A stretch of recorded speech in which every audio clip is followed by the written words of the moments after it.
ഈ ലോകത്ത് മാറാത്തതായി എനിക്കിപ്പോൾ ഒരാളെ മാത്രമേ അറിയൂ, എൻ്റെ സഖാവിനെ.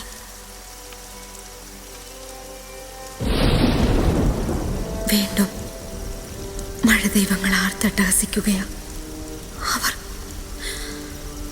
അവരെൻ്റെ എല്ലാ പാപങ്ങളും കഴുകിക്കളഞ്ഞ് എന്നെ കൊണ്ടുപോവാൻ വന്നതാവും.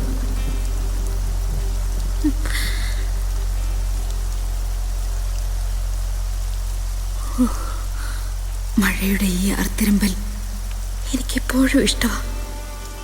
ഇഷ്ടമെന്നല്ല പറയുക, ഒരുതരം ഭ്രാന്തമായ പ്രണയം.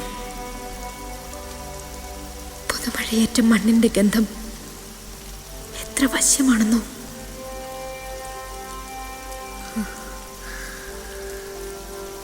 ഇന്നെന്റെ മൗനത്തിന്റെ വിങ്ങലാണ് മഴയെങ്കിൽ, അന്നൊക്കെ ആ മഴ പെയ്തിറങ്ങിയത് നിറമുള്ള സ്വപ്നങ്ങളോടൊപ്പമായിരുന്നു.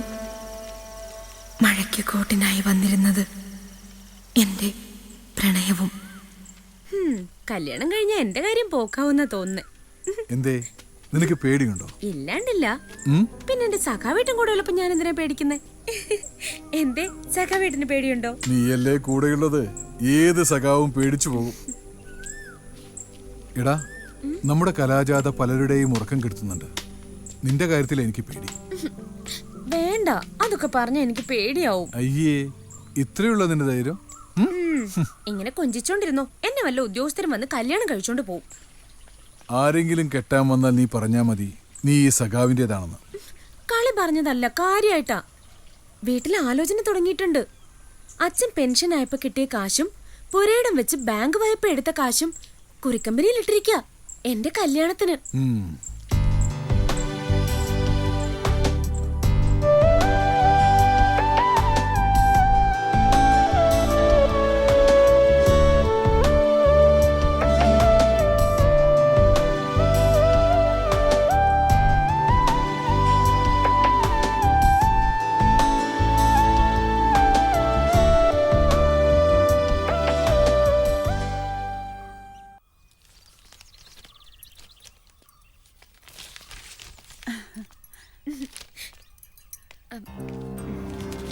നീ ഇത്രയും നേരം എവിടെ തെണ്ടി അടക്കായിരുന്നു? അത് സഖാവേട്ടന്റെ കയ്യില്. സഖാവേട്ടന്റെ കയ്യില് പുതിയ കവിത കൊടുക്കാൻ പോയതാ. ഇനി അതുണ്ടാക്കിയിട്ട് വേണം. അല്ല, അറിയാഞ്ഞിട്ട് ചോദിക്കുക. നീ പൂരോ ഗുണാണ്ടർ ചമയാനാ ഭാവം? വലിച്ചു കീറിക്കളയും. വല്ലോമാരുടെ കൂടെ നാടകം കളിച്ച് അഴിഞ്ഞാടി നടന്ന അസത്തെ.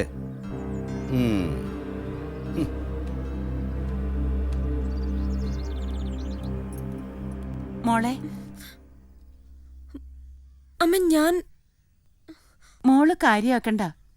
അച്ഛന്റെ വിഷമം കൊണ്ട് പറഞ്ഞതാ. നിന്നെയും നിന്റെ സഖാവേട്ടനെയും ചേർത്ത് അങ്ങയിലെ ഗോവിന്ദൻ അച്ഛനോട് ഏതാണ്ട് പറഞ്ഞു. അതിന്റെ വേദനയാ. ഞാനെല്ലാം അമ്മയോട് പറഞ്ഞിട്ടില്ലേ? എന്നിട്ടും അതൊന്നും അച്ഛന് അറിയില്ലല്ലോ. അല്ലേലും അച്ഛനിപ്പോ എന്നോട് ഒട്ടും സ്നേഹമില്ല. ആരാ പറഞ്ഞ അച്ഛന് നിന്നെ ഇഷ്ടമല്ലാന്ന്? അച്ഛനാകെ വിഷമത്തിലാ. ഇന്ന് ദണ്ണ അല്പം കൂടും. എന്തേ, ഇന്ന് അച്ഛൻ ചോദിച്ചൊന്നും കൊടുത്തില്ലേ ദണ്ണം കൂടാൻ? പോടി അവിടുന്ന്.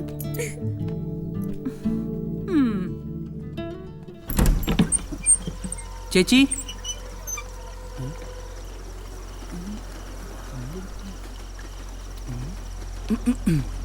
ചേച്ചി, കഥൂറ്റിയിടായിരുന്നു ഉറങ്ങുക. ഇത് എന്ത് പറ്റി? ചേച്ചി പണ്ട് എഴുതിയൊരു കവിത ദേ ഇതിലുണ്ട്.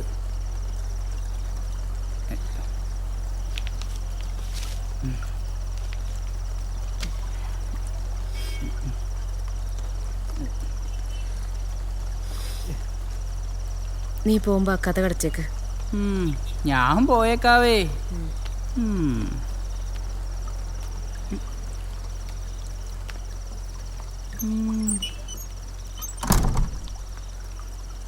വീട്ടിലെ ഒരു ജോലിയും ചെയ്യത്തില്ല. ഇങ്ങോട്ട് വന്ന് ഈ കടുവെങ്കിലും ഒന്ന് വാർത്തേ. ഓ പിന്നെ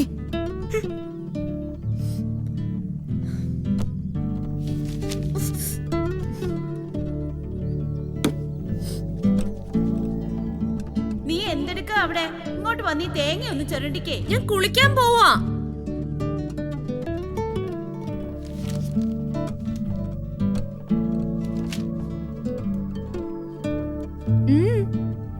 നോക്കുന്നേ? കണ്ടിട്ടില്ലേ? വെള്ളം നിറഞ്ഞ് കളയുവാ. നീ എന്തെടുക്ക അവിടെ? അച്ഛൻ കണ്ട അത് മതി. ഞാൻ പോവാ.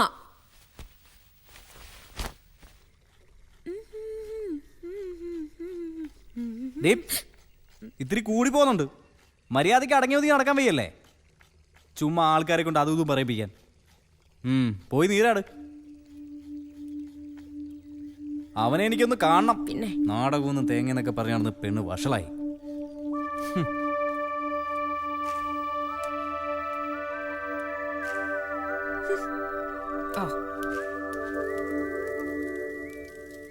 ഓ, എന്തൊരു പോക. ആ, പോയ കാര്യം എന്തായി? എന്താവാൻ, പഴയപടി തന്നെ. നീ വിഷമിക്കണ്ട. ഇത് പോയെങ്കിൽ പൊയ്ക്കോട്ടെ. വേറെ നല്ലതൊന്ന് ദൈവം നിനക്കായി കരുതി വെച്ചിട്ടുണ്ട്. ദൈവം തേങ്ങ കൊല. അവിടെ എനിക്ക് തരാൻ തള്ളി പിടിച്ചോണ്ടിരിക്കുകയല്ലേ? മോനെ, ജോലി വേണമെങ്കിൽ പണം കൊടുക്കണം, അല്ലെങ്കിൽ പെങ്ങളെ കൂട്ടി കൊടുക്കണമെന്ന് പന്നികള്. എന്താടി ഒരിളക്കം?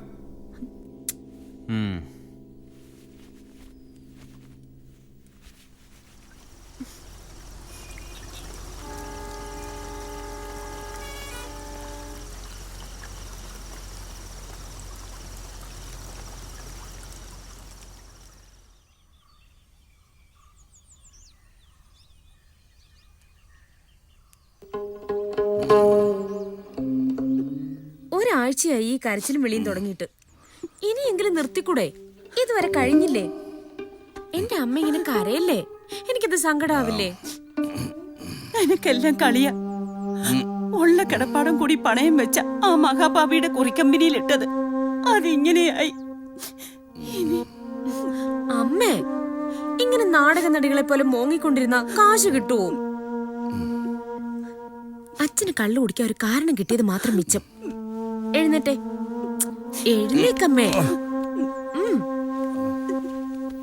പോലീസില് പരാതിപ്പെട്ടിട്ടുണ്ടല്ലോ.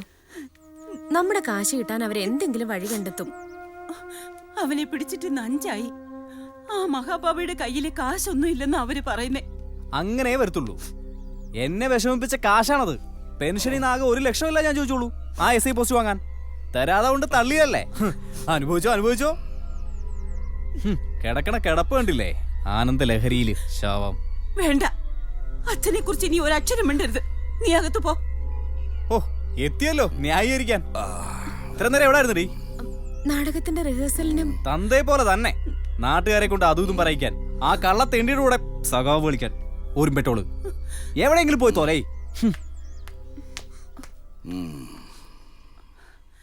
മോള് വിഷമിക്കണ്ട. അവന്റെ വിഷമം കൊണ്ട് ഇവിടെ എല്ലാരും സമനില തെറ്റി നിൽക്കുക. നീ കൂടി തളർന്ന